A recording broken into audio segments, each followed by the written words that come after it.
नमस्कार दोस्तों, आज के इस वीडियो का टॉपिक है यूपी स्कॉलरशिप फॉर्म फिल करने के बाद जब आप स्कूल या कॉलेज में स्कॉलरशिप फॉर्म का प्रिंट सबमिट करने जाते हैं उस टाइम पर आपको और भी कौन कौन से डॉक्यूमेंट हैं जो आपको स्कॉलरशिप फॉर्म के साथ सबमिट करना होता है। तो इस वीडियो में आपको कंप्लीट इन्फॉर्मेशन प्रोवाइड करेंगे, तो बिना स्किप किए इस वीडियो को एंड तक जरूर देखना। तो चलिए स्टार्ट करते हैं इस वीडियो को। जब आप अपने स्कॉलरशिप का फाइनल प्रिंट ले लेते हैं और उसके बाद जब आप स्कॉलरशिप फॉर्म का प्रिंट अपने कॉलेज या फिर स्कूल में सबमिट करने जाते हैं तो आपको कुछ डॉक्यूमेंट सबमिट करने होते हैं। तो वो डॉक्यूमेंट आपके कुछ इस प्रकार से हैं। आपको एक आधार कार्ड की फोटो कॉपी सबमिट करनी होती है और फिर अगला डॉक्यूमेंट है आपका आय प्रमाण पत्र यानी इनकम सर्टिफिकेट, और ये आपके अभिभावक यानी पेरेंट्स का होना चाहिए। आय प्रमाण पत्र स्टूडेंट का नहीं होता है, आय प्रमाण पत्र ये आपके अभिभावक का ही लगता है। तो आपको एक इनकम सर्टिफिकेट की फोटो कॉपी ले लेनी है और आपको ई डिस्ट्रिक्ट के पोर्टल पर जाना है और वहां से आपको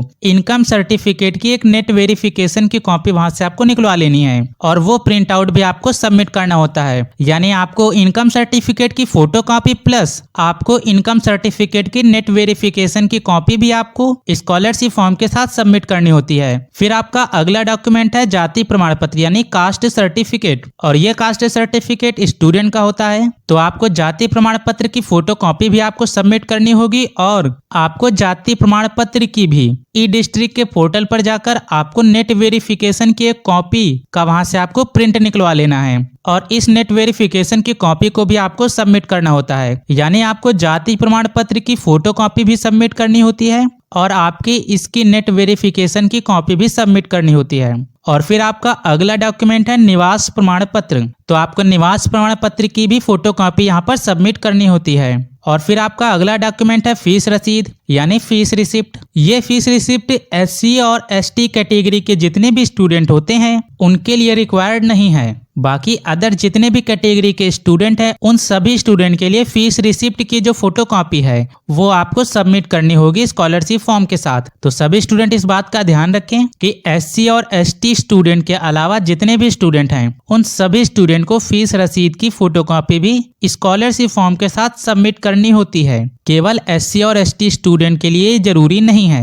और फिर अगला डॉक्यूमेंट है आपका हॉस्टल की फीस रसीद। यदि आपने स्कूल या कॉलेज में हॉस्टल लिया है तो आपको हॉस्टल की फीस रसीद की फोटो कॉपी यहाँ पर सबमिट करनी होगी, और यदि आपने हॉस्टल नहीं लिया है तो फिर यहाँ पर हॉस्टल की फीस रिसिप्ट सबमिट नहीं करनी होगी। और फिर आपका अगला डॉक्यूमेंट है बैंक पासबुक। आपके जो बैंक की पासबुक होगी उसमें आप देखेंगे तो आपका जो उसमें फर्स्ट पेज होता है जहां पर आपका फोटो होता है और आपके अकाउंट की डिटेल्स लिखी हुई होती है, उसकी आपको फोटो कॉपी करवा लेनी है। जहां पर आपका बैंक अकाउंट नंबर होता है और आपके अकाउंट का IFS कोड होता है, बैंक कौन सी है, बैंक का ब्रांच क्या है और अकाउंट होल्डर का क्या नेम है, ये सारी डिटेल्स आपकी पासबुक में जहां पर लिखी हुई होती हैं उस पेज की आपको फोटो कॉपी करवा लेनी है। यानी आपके बैंक पासबुक की जो फोटो कॉपी होगी उसमें आपका फोटो भी दिखना चाहिए और आपके बैंक अकाउंट की डिटेल्स भी उसमें दिखाई देनी चाहिए।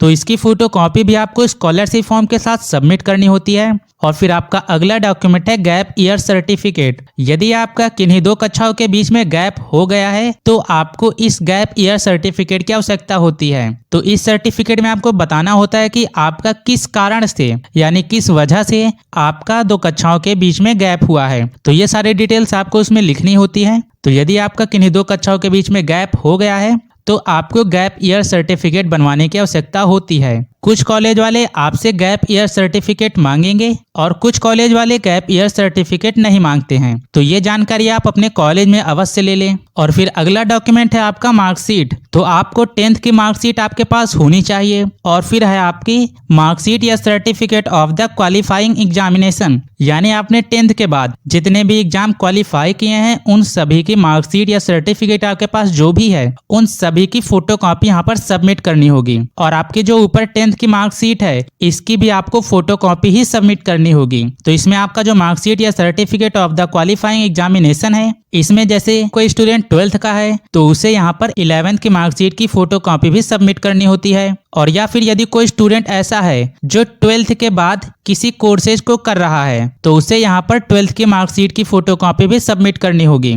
इसी प्रकार से आपने 10th के बाद जितने भी कोर्सेज कर रखे हैं उन सभी कोर्सेज की आपको यहाँ पर मार्कशीट या फिर आपके पास सर्टिफिकेट है तो उसकी फोटो कॉपी आप यहाँ पर आपको सबमिट करना होता है। और जितने भी स्टूडेंट किसी कोर्स को कर रहे हैं और वो सेकेंड ईयर या फिर थर्ड ईयर में हैं तो उन सभी स्टूडेंट को लास्ट ईयर में उन्होंने जो कोर्स किया है उसकी मार्कशीट की फोटो कॉपी भी स्कॉलरशिप फॉर्म के साथ में सबमिट करनी होगी। यदि आपको marksheet certificate of the qualifying examination से रिलेटेड किसी भी प्रकार का कोई डाउट हो रहा है तो आप कमेंट बॉक्स में बता सकते हैं। तो आई होप आप समझ गए होंगे कि आपको स्कॉलरशिप फॉर्म के साथ किस मार्कशीट या सर्टिफिकेट की फोटो कॉपी सबमिट करनी है। और आपका स्कॉलरशिप फॉर्म का प्रिंट है और फिर आपका है अगला एफिडेविट यानी शपथ पत्र। कुछ कॉलेजेस में स्टूडेंट से एफिडेविट और पेरेंट्स का भी एफिडेविट मांगा जाता है कि आपका जो आय प्रमाण पत्र है उसमें आपकी जितनी भी डिटेल्स लिखी हुई है वो आपकी सही लिखी हुई है या फिर सही नहीं लिखी हुई है। तो इस चीज का स्टूडेंट का और पेरेंट्स का एफिडेविट भी मांगा जाता है। तो आप अपने कॉलेज में पहले देख ले कि वहां पर